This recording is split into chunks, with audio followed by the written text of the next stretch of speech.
to discuss a new article about a place that you have to visit.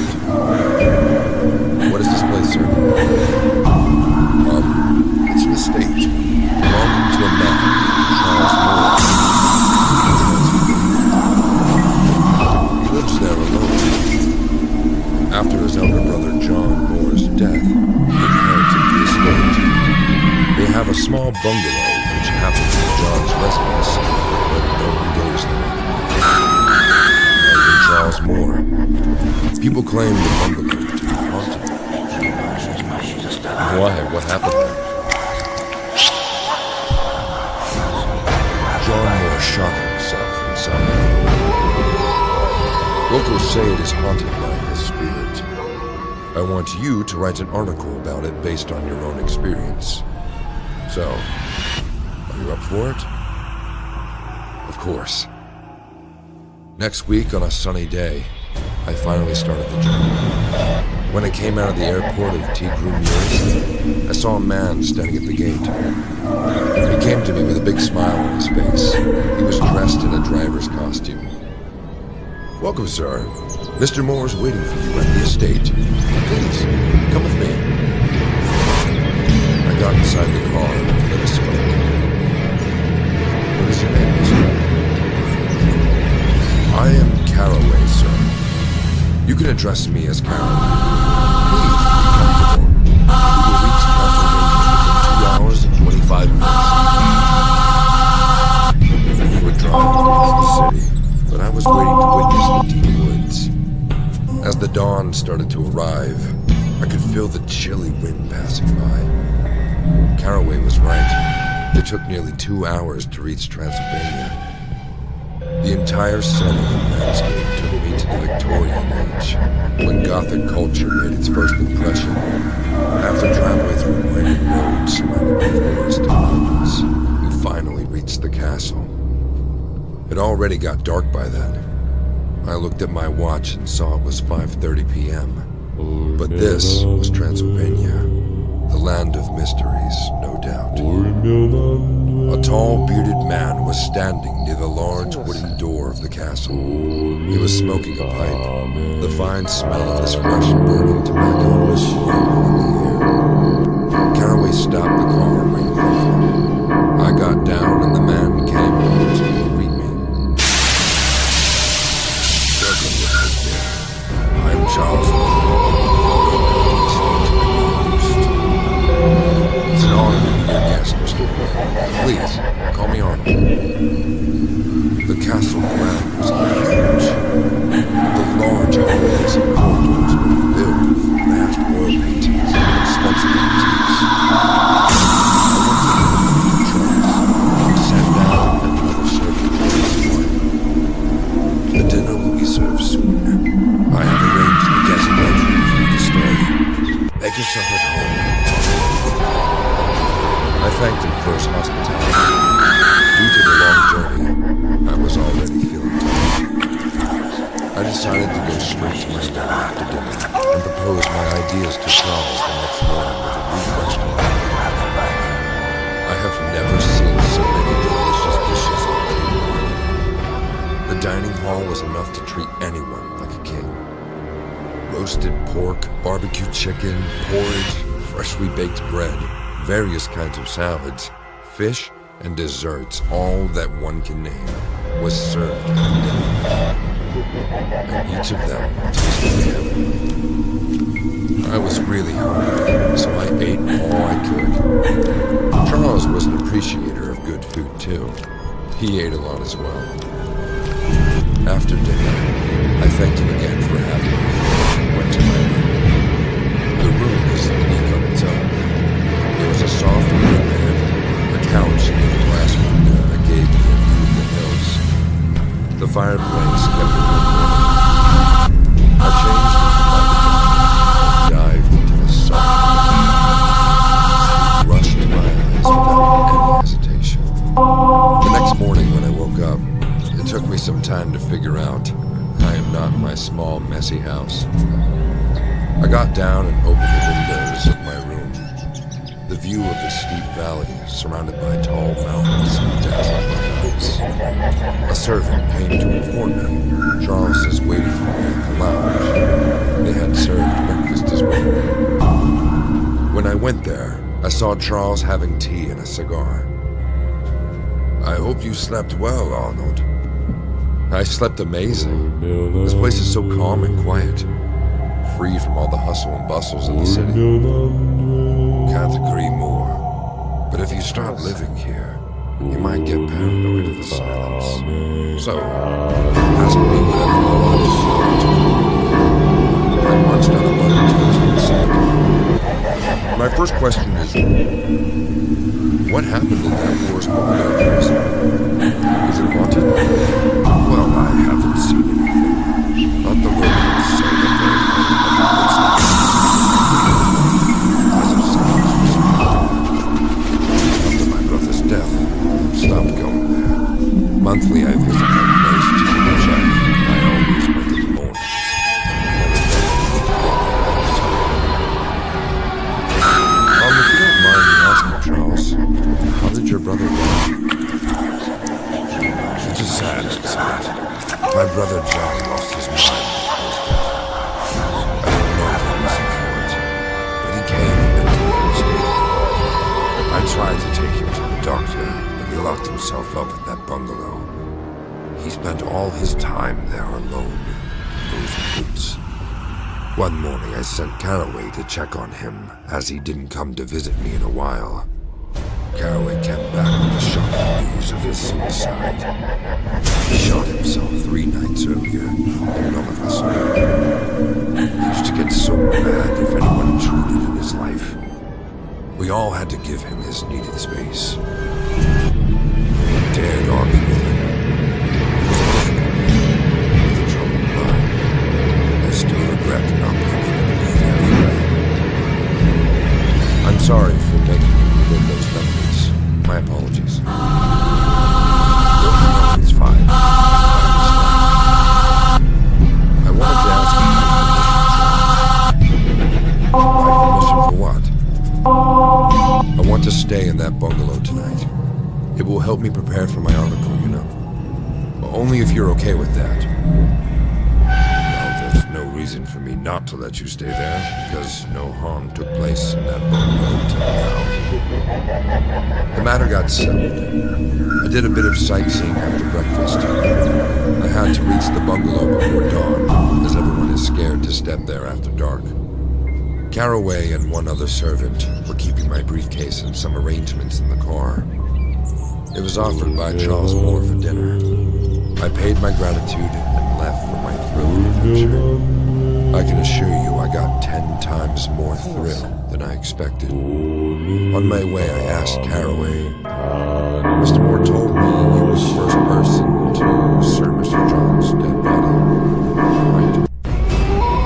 Yes, sir. That was a horrible scene. Sir John was lying in his chair, arms stretched on both sides, with his bloody face out. Blood was all over his face, clothes. His brains were gushing out.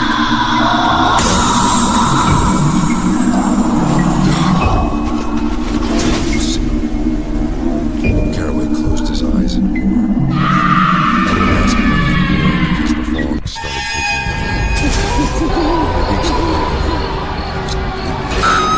The howling of wild animals mixed with the chirping crickets created an ultimate setting for our horror.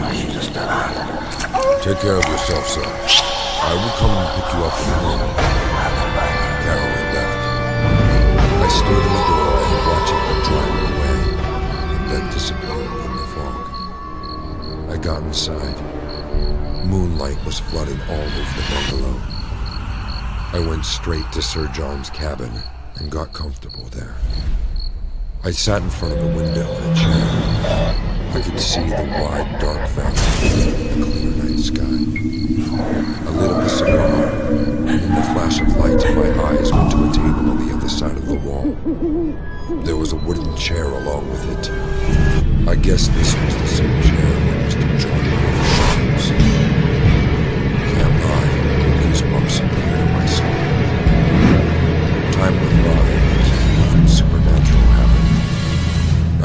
realized all these rumors were just rumors. I closed my eyes because don't exactly remember the time, but it was definitely past midnight. The entire place was in dead silence. Just then, I heard footsteps in the corridor. Someone was walking outside this room. I didn't turn on the light in this room, so the moonlight was making me able to see things around. The room door was slightly open. Suddenly, those footsteps started to come closer. Within a few seconds, I saw a man come near the door. I couldn't see his face. I asked, "Who's there?" "How dare you question me?" "I'm sorry, Sir John. I didn't expect you to come. I was terrified, scared, but still, I kept my calm because I wanted to know the truth." I asked, "Why did you kill yourself? Were you disturbed regarding something so?" I couldn't go on anymore. That's why I gave up. This place where you are now, how is it? It's calm and quiet. I am happy here. I don't blame anyone for my... Oh, my God. Who is that? I got up and walked towards the door, saying, "Charles, is that you? What are you doing?" But before I could complete my sentence, I saw Charles shivering, standing there. He was looking behind me, and his face was turning pale. I followed his eyes and saw him standing there. His brains were gushing out. His left eye was hanging on his face. He spoke in a demonic voice. "You murderer. You liar. You drugged me for days and told people I was going mad. But you wanted the family wealth real fast, which is why you couldn't stop your greed. I'm sorry, John. I didn't mean to kill you. I agree. I made it look like suicide, but please forgive me. Please let me go." "No! That night, you sneaked into this cabin while I was unconscious with your pills. You placed me on the chair and shot me in the head. And then you wash off your crime. You made it look like a suicide. You bloody murderer. I was waiting for you to come here once. Who will save you now, Charles?"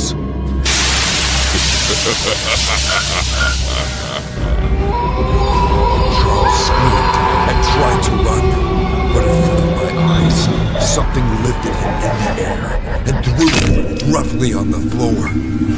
His head got hurt and started to bleed. He was screaming and screaming, while the unknown force kept bashing him and hard on the floor until his brains came out. I sat down on the floor, shocked and speechless. Charles' body trembled a few times. I looked at the ghost of John. He said in a demonic voice, "Tell the truth." I had to face the cops for the recorded the entire conversation of that night. Even though there was no record of Sir John's voice, the confession of Charles set me free. But no one could have guessed how he died so horribly. The cops are still investigating, but I think Sir John's spirit is not there anymore. After all, he got the vengeance he wanted.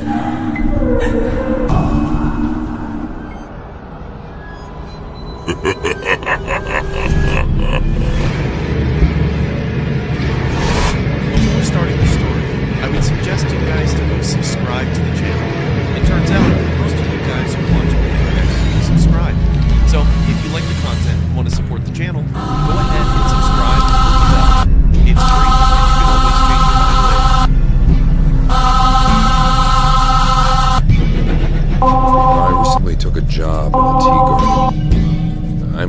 28-year-old male. I had to shift to this small hill station to work as a tea estate manager. My mom was worried, as I will be living completely alone. That too in a faraway hill station, but I always enjoyed being alone. I had a girlfriend, but we broke up a few years back. Since then, I have preferred being single, until I really met someone interesting. So, back to the story. One Sunday morning, I reached the tea garden. Another employee named Mr. Duff showed me the entire area and took me to the bungalow where I will be staying. The bungalow was on the top of a hill. There was nothing around the house except for huge mountains and steep valleys. The view from my bedroom window was breathtaking. I used to roam around the tea estate and look after the production and the works there. The daytimes were busy enough, but the nights were filled with silence. Except for the blowing of the winds and the chirping of crickets, there was not a single sound. The first week went without any trouble, and I started enjoying my life in solitude. Then suddenly things took a different turn. One night, I woke up hearing someone voice. I tried to hear carefully. It was a woman's voice. A woman was humming somewhere around the bungalow. The sound was coming from outside, so there's nothing much I could do about it. I thought it might be some village girl, but it felt odd that she is awake and roaming in the hills during midnight. I ignored it and went back to sleep. The next day, I finished my work early and decided to head back to finish some important paperwork. I started walking towards the exit gate of the garden. Mr. Duff accompanied me on my way. As we walked between the tea garden, I asked, "Is there any village nearby the bungalow, Mr. Duff?" He looked at me with a confused face and said, No one lives here near the bungalow. But why do you ask?" I said, "Nothing. It's just last night a girl was singing in the valley. I could hear her from my bedroom.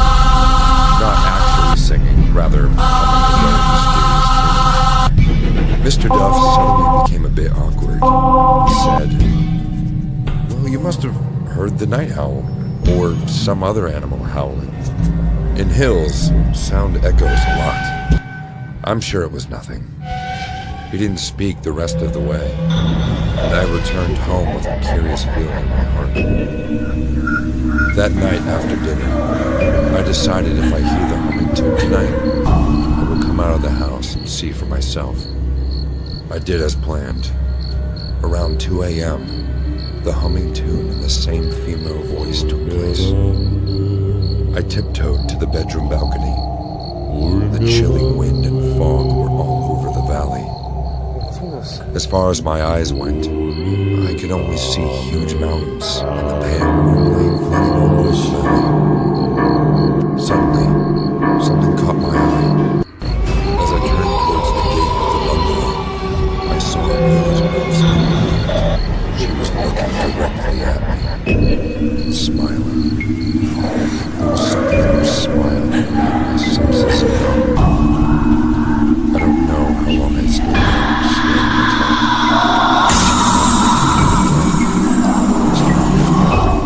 Gesturing with my hand. I asked in a loud voice, "Hello? Do you need any help? Are you all right?" She didn't say anything, just stood there and smiled. I could tell she was extremely beautiful, but something about her appearance made her appear like a mystery. Her long hairs were floating in the wind. She again called me, and this time I couldn't resist anymore. I came out of the house, opened the gate. The girl was now standing in 10, 15 hands distance from me. I was feeling very cold, but something kept telling me in my ears that I needed to follow. The girl chuckled, and her laugh echoed in the entire valley. She then said, "I am lost. I am trying to find my way in the dark. Can you help me? There was no way I could say no to her.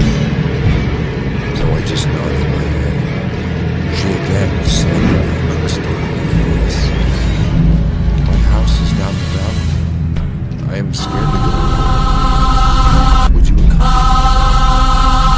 I don't know what happened, but before I could say yes, my legs started to walk on their own. The girl was walking in front of me while humming her magical tune, and I followed her like a child with an empty mind. The way she walked, it felt like she was almost floating in the air. Her feet didn't touch the ground once. We were going on like this when she stopped humming, and suddenly my eyes went red. My blood rushed to my face as I discovered she is walking towards the steep edge of the valley. Not just that, she was pulling me with her supernatural power all this way.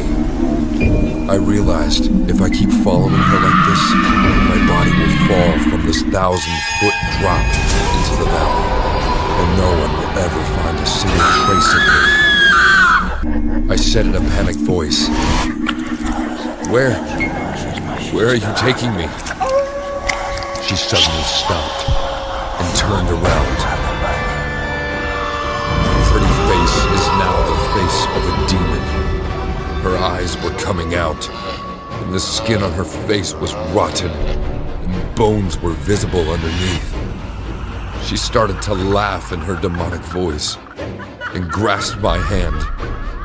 I started to scream and free myself from her grasp, but she kept pulling me and pulling me towards the edge. I realized my end was near, and we were almost at the edge, when someone pulled my collar from the other side. As I started to faint out of the shock, I saw my fading eyes. It was Mr. Duff. A day later, I regained my consciousness. Mr. Duff was sitting near my bed, and a doctor was checking my pulse. Mr. Duff told me, "This place is cursed. A long time back, a village girl committed suicide from the mountain edge near the bungalow. Since then, her spirit haunts this place and tries to lure men down the valley. I thought you might fall into her trap, so I came to your bungalow last night. I'm sorry. I should have told you sooner. I didn't say a single word to you. Just waited to get better and then left the job immediately. I am never going back to the Haunted Reaper ever again, but her fairy-like tune still echoes in my ears at night."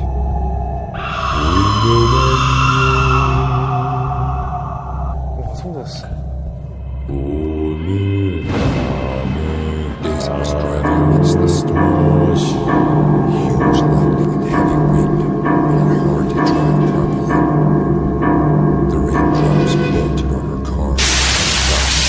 Daisy said to herself, "Damn it." Daisy went to a party at her friend's house. Despite living far away, she decided to head home. Her friend Tina told her that it would be better if she stays back. There's a storm coming. But Daisy didn't listen. A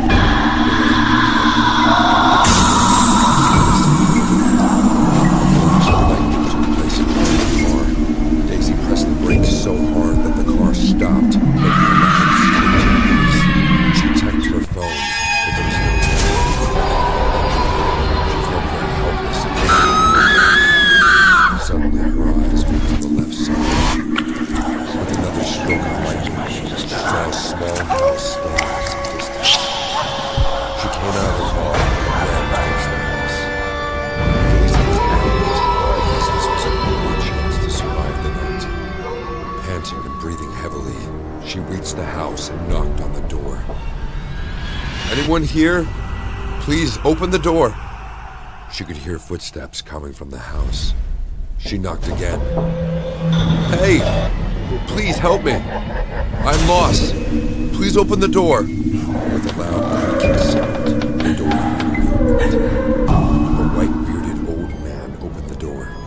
The man stared at Daisy with great big eyes and said,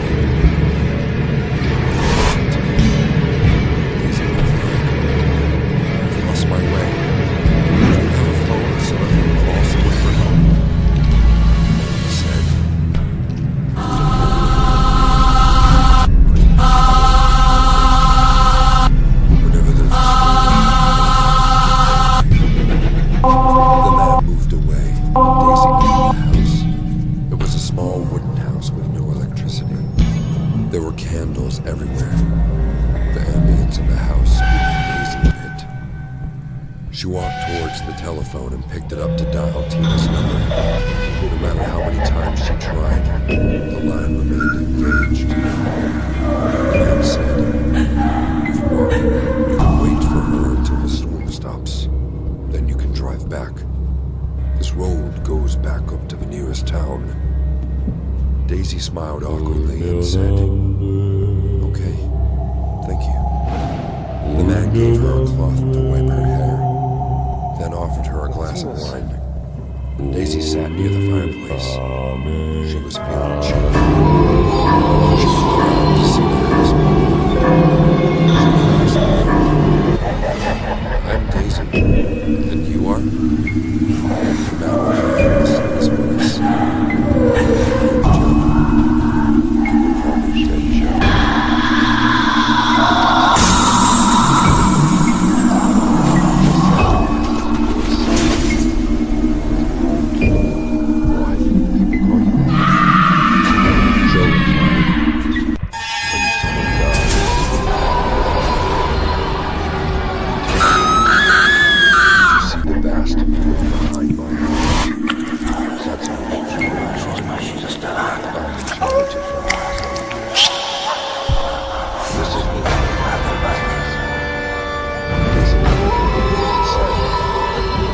What?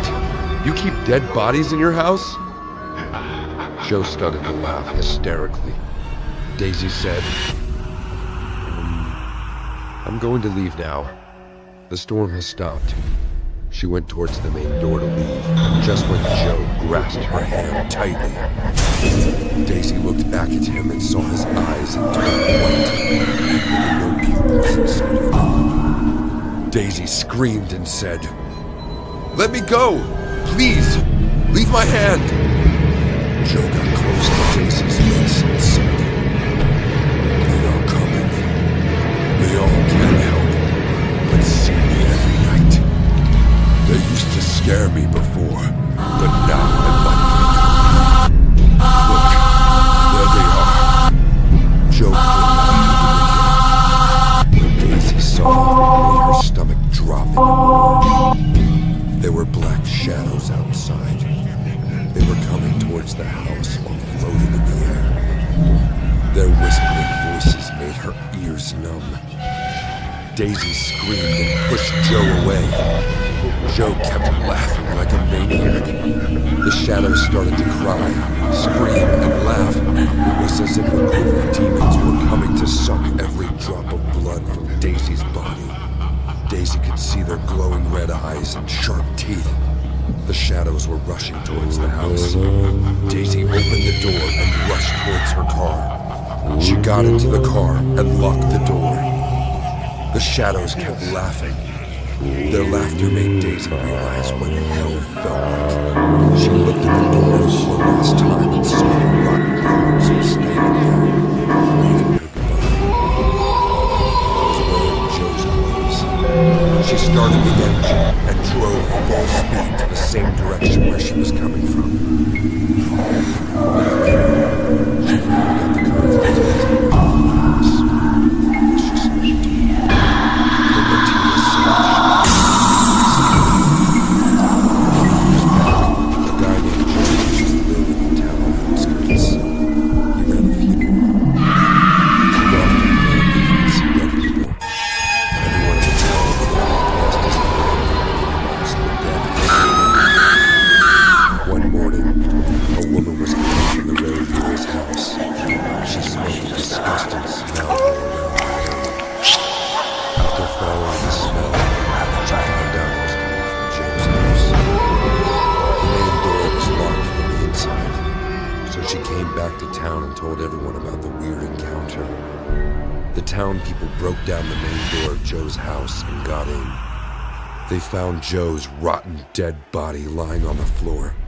And what was even more terrifying than that was his eyes. They were all white, as if there were no pupils inside of them. The local doctor thought he saw something horrifying and died from a heart attack. No one knows what he saw or what exactly happened to him.